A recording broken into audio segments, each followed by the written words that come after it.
Hello friends. आज हम statistics part 7 पढ़ेंगे जिसमें हम फ्रीक्वेंसी डिस्ट्रीब्यूशन पढ़ेंगे। तो आइए शुरू करते हैं। फ्रीक्वेंसी डिस्ट्रीब्यूशन के बारे में कुछ जानते हैं। तो फ्रीक्वेंसी डिस्ट्रीब्यूशन होता क्या है? Data in a frequency array is ungrouped data. To group the data setting up of a frequency distribution is required. A frequency distribution classifies the data into groups.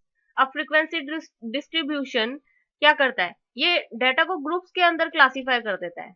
ये ग्रुप्स के अंदर कर देता है क्योंकि जो हम डेटा लेके आते हैं, जो भी डेटा कलेक्ट किया जाता है वो अनग्रुप डेटा होता है। वो ग्रुप डेटा नहीं होता, वो अनग्रुप डेटा होता है, वो क्लासिफाइड डेटा नहीं होता। इसलिए हम उसे ग्रुप्स में डेटा को क्लासिफाई करते हैं।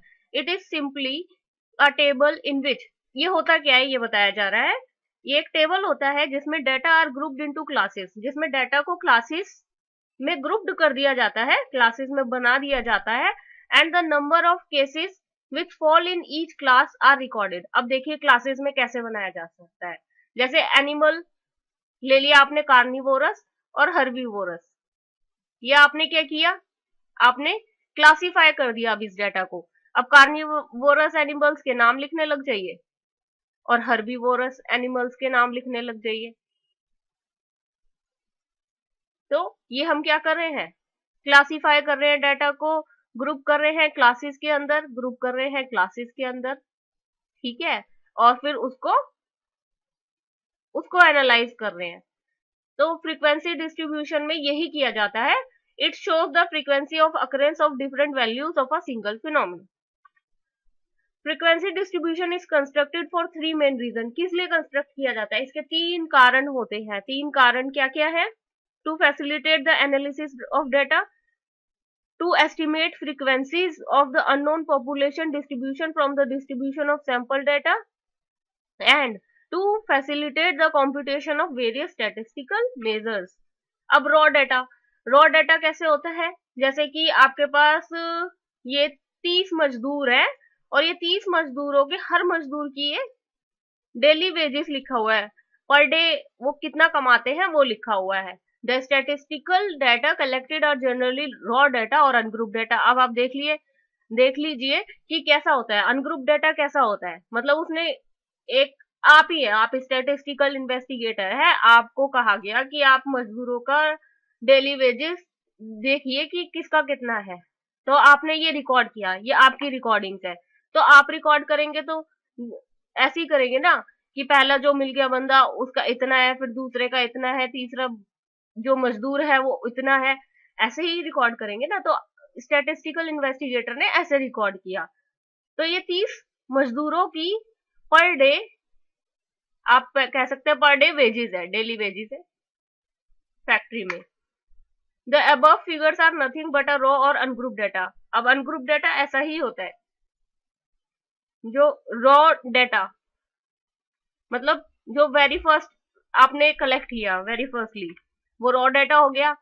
वो अनग्रुप्ड भी है, आपने कलेक्ट किया। अब आप अपना ही सोचिए कि अगर आप कलेक्ट करते तो जरूरी थोड़ी ना कम से ज्यादा आय वाले लोग ही आपको मिलते।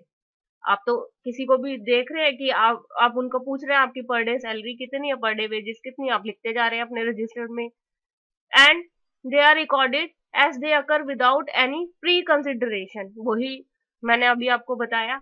This representation of data does not furnish any useful information and is rather confusing to mind. ये कोई हमें यूजफुल इंफॉर्मेशन नहीं देता है और ये कंफ्यूजिंग होता है ये डाटा। ये बहुत यूजफुल डाटा होता है, डाटा यूजफुल होता है, बट ये यूजफुल इंफॉर्मेशन उस रूप में, अपने उस रॉ फॉर्म में नहीं दे पा रहा है हमें। A better way to express the figures in an ascending or descending order of magnitude. अब बेटर वे क्या है? उसको या तो असेंडिंग ऑर्डर में कर दो या डिसेंडिंग ऑर्डर में कर दो, यानी कि सबसे कम आय जिसको मिल रही है, कम वेजेस मिल रही है, पर डे सैलरी जिसको कम मिल रही है वेजेस, उसको सबसे पहले लिखा, फिर उससे ज्यादा मिल रही है उसको उसके बाद लिखा। ऐसे करके हमने वन बाय वन उसको डिस्ट्रीब्यूट कर दिया, उसको लिखना शुरू किया। And is commonly known as, इसको क्या कहते हैं? इसको एरे कहते हैं। जो ये हो रहा है, ये सब जो कम से ज्यादा में लिखा जा रहा है, कम, फिर 30, 35, 38, 40, ज्यादा होता चला जा रहा है ना, 45, फिर अगले अगले जो पर्सन था अगला जो लेबर था उसकी भी 45 थी, फिर 50, 55, 55, 55, ऐसे इसको ये जब हमने मैनेज किया, इसको क्या कहेंगे, इसे एरे कहेंगे, इसको एरे कहा जाता है। But this does not reduce the bulk of the data, लेकिन इससे भी हमारा परेशानी वही रही, ये बल्क ऑफ डाटा को रिड्यूस नहीं कर पाया, ये जैसे अभी हमने किया। The array helps us, array अब आप समझ गए हैं, ये जो हमने बाद में मैनेज किया ये एरे हुआ। Array helps us to see at once the maximum and minimum values. अब एक बार में आप पहचान के बता सकते हैं कि सबसे कम वेजेस वाला बंदा कौन है, कितनी है, और सबसे ज्यादा वेजेस कितनी है। It also gives a rough idea of the distribution of the items over the range. अब आप रफली बता भी सकते हैं कि कैसे कैसे डाटा बढ़ रहा है, कैसे कैसे इनकम एक से दूसरे की कितनी ज्यादा है या कितनी कम है। When we have a large number of items, the information of an array is very difficult. अब ये तो 30 मजदूरों की बात थी तो आपने ये काम कर दिया, लेकिन आपके पास 30,000 मजदूरों की बात हो तो आपके लिए ये बहुत ही डिफिकल्ट हो जाएगा, ये एरे सिस्टम बहुत डिफिकल्ट हो जाएगा, टीडीएस हो जाएगा, क्यूम्बरसम हो जाएगा, ये बहुत ही आपके माइंड में मतलब खिचड़ी पका देगा एक तरह की। The condensation should be directed for better understanding and may be done in 2 ways। देखिए अब इसको कंडेंस करना है, अब 30,000 मजदूर हैं, उनका डाटा आपने लिखना है, उनका डाटा लिखना है। ये 30 मजदूर थे इसलिए आप ये कर पाए, लेकिन अगर 30,000 मजदूर हैं तो उनका डाटा आपको कंडेंस करना पड़ेगा, उसको और छोटा करना पड़ेगा और मीनिंगफुल मैनर में छोटा करना होगा, depending on the nature of data. अब जैसा आपका डाटा होगा उस हिसाब से उसको कंडेंस करना होगा। जैसे पहला जो तरीका है वो डिस्क्रीट या अनग्रुप्ड फ्रीक्वेंसी डिस्ट्रीब्यूशन बोलते हैं उसको, और दूसरा है कॉन्टिन्यूअस फ्रीक्वेंसी डिस्ट्रीब्यूशन। तो डिस्क्रीट या अनग्रुप्ड फ्रीक्वेंसी डिस्ट्रीब्यूशन में क्या होगा, in this form of distribution the frequency refers to discrete values, discrete values को रेफर करता है। Here the data are presented in a way that exact measurement of units are clearly indicated. ये आपको example से बहुत अच्छे से समझ आ जाएगा जो इसमें बताया जा रहा है। There are definite difference between the variables of different groups of items. Each class is distinct and separate from the other class. Her class इसमें अलग होगी, हर क्लास अलग होगी और पिछली क्लास से अलग होगी और सब क्लासेस से अलग होगी, जो भी क्लास होगी वो और बाकी क्लास से अलग होगी। Non continuity from one class to another exist. Data as such facts like the number of rooms in a house, the number of companies registered in a country, the number of children in the family. The process of preparing this type of distribution is very simple. इस type का distribution, इसका process बहुत ही simple होता है। कौन सा? Ungrouped frequency distribution. ये बहुत सिंपल होता है, इसे डिस्क्रीट भी बोलते हैं, अनग्रुप्ड फ्रीक्वेंसी डिस्ट्रीब्यूशन भी बोलते हैं। We just to count the number of times a particular value is repeated. इसमें कुछ नहीं होता है, इसमें आपने ये देखना होता है कि एक पर्टिकुलर जो वैल्यू है वो कितनी बार रिपीट हो रही है। ये हमारा एग्जांपल था, जैसे यहाँ पे 45 था, बताइए 45 कितनी बार रिपीट हो रहा है? 2 बार। 55 कितनी बार रिपीट हो रहा है? 3 बार। 65 कितनी बार रिपीट हो रहा है? 1 2 3 4 5 6 6 बार रिपीट हो रहा है 65। अब आप देखते ही बता पा रहे हैं। तो इसमें डिस्क्रीट या अनग्रुप्ड फ्रीक्वेंसी डिस्ट्रीब्यूशन में हमें यही देखना होता है कि कितनी बार डाटा रिपीट हो रहा है, एक पर्टिकुलर वैल्यू कितनी बार रिपीट हो रही है, which is called the frequency of the class. और उसको क्या कहा जाता है? फ्रीक्वेंसी कहा जाता है, उस क्लास की फ्रीक्वेंसी कहा जाता है। In order to facilitate counting prepare a column of tallies. आपने टैलीज अपना स्कूल टाइम में भी पढ़ा होगा, टैली मार्क्स जो लगाते थे आप, जैसे आप देखते थे लाइनें खींचते थे 1 2 3 4 और 5 को कट कर दिया करते थे, ऐसे ये टैली मार्क्स बनाया करते थे, आपको याद आ जाएगा एग्जांपल से। In another column place all possible values of variable from the lowest to the highest. जितनी भी वैल्यूज है कम से ज्यादा क्रम में लगा देंगे। Then put a bar vertical line opposite the particular value to which it relates. अभी हम एग्जाम्पल में ये देखेंगे ये कैसे काम करता है। To facilitate counting, blocks of 5 bars are prepared and some space is left between in between each block. We finally count the number of bars and get the frequency. अब कैसे? जैसे एक सर्वे हुआ 40 फैमिलीज का, एक विलेज था उसमें 40 परिवारों का एक सर्वे किया गया. द नंबर ऑफ चिल्ड्रन पर फैमिली वॉज रिकॉर्डेड. ये देखिए ये 40 परिवार हैं और हर एक परिवार में कितने बच्चे हैं या बच्चे नहीं हैं वो काउंट किए गए. Represent the data in the form of discrete frequency distribution. अब हम इसके किस में रिप्रेजेंट करेंगे? डिस्क्रीट फ्रीक्वेंसी डिस्ट्रीब्यूशन में. तो पहली फैमिली में गए हम, उसमें देखा एक ही बच्चा है, दूसरी फैमिली में 2 थे, तीसरी फैमिली में 3 थे, फिर अगली फैमिली में फिर 2 थे, ऐसे ही किसी फैमिली में 5 बच्चे भी थे. ये सब हमने रिकॉर्ड किया. ये कैसा डाटा हमारा? रॉ डाटा ये हमारा. अब फ्रीक्वेंसी डिस्ट्रीब्यूशन किया इसका, कैसे करेंगे? अब इसमें वैल्यूज कैसी हैं? 0 है, 1 है, 2 है, 3 है, 4 है, 4 है, 5 है, 6 है, 7 है, नहीं 6 तक हमारे पास वैल्यूज हैं. अब हमने फ्रीक्वेंसी देखी, मतलब वो कितनी बार अकर कर रहे हैं, कितनी बार वो टेबल में है. तो 0 कितनी बार है? 1 बार, 2 बार, और 1 2 3 3 बार है तो हमने 3 बार लिख दिया. ऐसी 1 कितनी बार है? 7 बार. फिर 2, 2 चिल्ड्रन कितनी बार है? वो 10 बार है. 2 चिल्ड्रन है लेकिन कितनी फैमिलीज में 2 चिल्ड्रन है? वो 10 फैमिलीज में है. 3 चिल्ड्रन है लेकिन कितनी फैमिलीज में है? वो 8 फैमिलीज में है. ऐसे ही हम लिखते चले गए. 6 बच्चे कितनी फैमिलीज में है?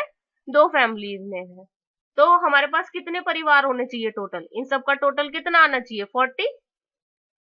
ठीक है, 40 परिवारों का ही तो सर्वे हुआ था. ये करेक्ट हो गया. अब हम टैली मार्क्स बनाएंगे. 3 के लिए तो 3 ऐसे लाइनें खींच दी, लेकिन जैसे ही 7 है, 7 के लिए 1 2 3 4 5, 7 के लिए 1 2 3 4 लाइनें खींच के 5वीं कट कर देनी है. यानी कि एक ब्लॉक 5 लाइनों का होगा जिसमें 4 लाइनें होंगी और एक उसको कट करिए 5 लाइनें. तो ऐसे ही 5 और 2 7, 10 लाइनें बनानी है तो 4 और 1 5, फिर 5 का ब्लॉक 10. तो ये टैली मार्क्स होते हैं. तो आपका ये टोटल 40 ही बनेगा, टैली मार्क्स भी और फ्रीक्वेंसी भी. अब दूसरा कौन सा हमारा क्लासिफिकेशन हुआ था, हम किस तरीके से कर सकते थे? एक तो डिस्क्रीट कर सकते थे जो कि अभी अभी हमने पढ़ा है, और एक कॉन्टिन्यूअस फ्रीक्वेंसी डिस्ट्रीब्यूशन होता है वो हम पढ़ने जा रहे हैं. क्या होता है ये? In this form of distribution refers to group of values. इसमें ग्रुप ऑफ वैल्यूज होती हैं.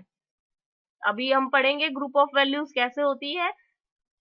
This becomes necessary in the case of some variable which can take any fractional value and in which case an exact measurement is not possible.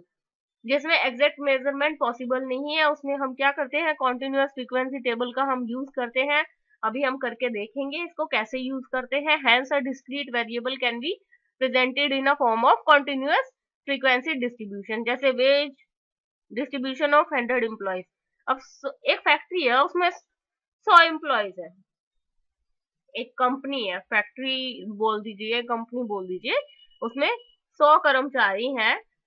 उनकी weekly wages दे रखी है.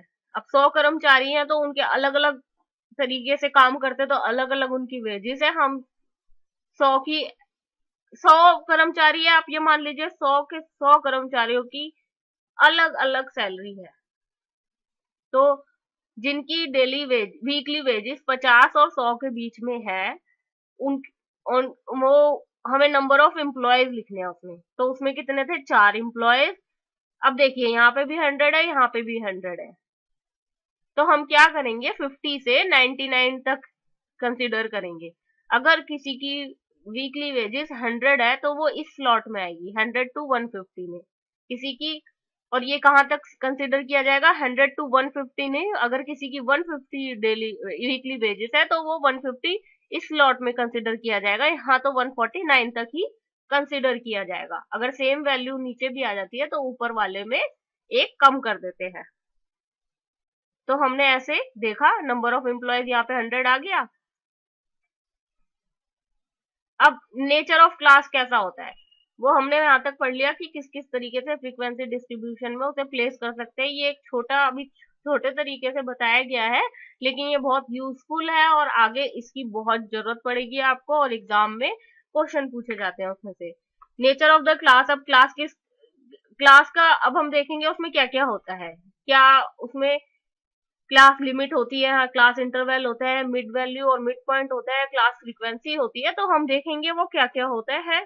The following are some basic technical terms when a continuous frequency distribution is formed or data are classified according to the class interval। इसको फटाफट पढ़ लीजिएगा। ये क्या होता है क्लास लिमिट? क्लास लिमिट क्या होता है? The class limit are the lowest and the highest values that can be included in the class। एक क्लास में लोएस्ट और हाईएस्ट वैल्यू क्या क्या है उसको हम क्लास लिमिट बोलते हैं। Take the class 30 or 40, the lowest value of the class is 30 and the highest class is 40। The two boundaries of the class are known as the lower limit and the upper limit। देखिए 30 को lower limit बोलेंगे और 40 को upper limit बोलेंगे। जब भी ऐसी value मिले तो जो कम है उसे लोअर लिमिट बोल दीजिएगा, जो ज्यादा है उसे हायर लिमिट बोल दीजिएगा। ये लोअर लिमिट और अपर लिमिट, इसमें ये जो भी कम होगी वो लोअर होगी और जो भी ज्यादा होगी वो अपर लिमिट होगी। The lower limit of the class is the value below which there can be no item in the class। अब lower limit क्या होती है? इसमें आपने पढ़ा 50 से 100 के बीच में, यानी कि 50 से 99 ही मान लीजिए, 50 to 99 4 एम्प्लॉयज काम कर रहे हैं उतनी वीकली वेजेस पे, लेकिन उस कंपनी में जिसके ये वेज डिस्ट्रीब्यूशन हो रहा है वहां किसी की भी 50 से कम सैलरी नहीं है। ऐसे ही यहाँ पे जो लोअर लिमिट होती है उसके नीचे कोई भी लिमिट नहीं होती, और ऐसे ही the upper limit of the class is the value above which there is no item to that class. उस क्लास में अपर लिमिट क्या होती है कि उस क्लास में उस लिमिट से ऊपर कोई भी वैल्यूज कोई भी आइटम नहीं होगा। ऑफ द क्लास, अब ये देखिए ये क्लास है 60 से 79, 60 is the lower limit, 60 is the lower limit and 79 is the upper limit। In the case there can be no value which is less than 60 or more than 79। इस class में 60 से कम कोई नहीं होगी आइटम और 79 से ज्यादा कोई आइटम नहीं होगी। ये क्लासेस होती हैं। The way in which class limit are stated depends upon the nature of the data. अब डाटा किस तरह का है उस पे क्लास लिमिट को एडजस्ट किया जाता है।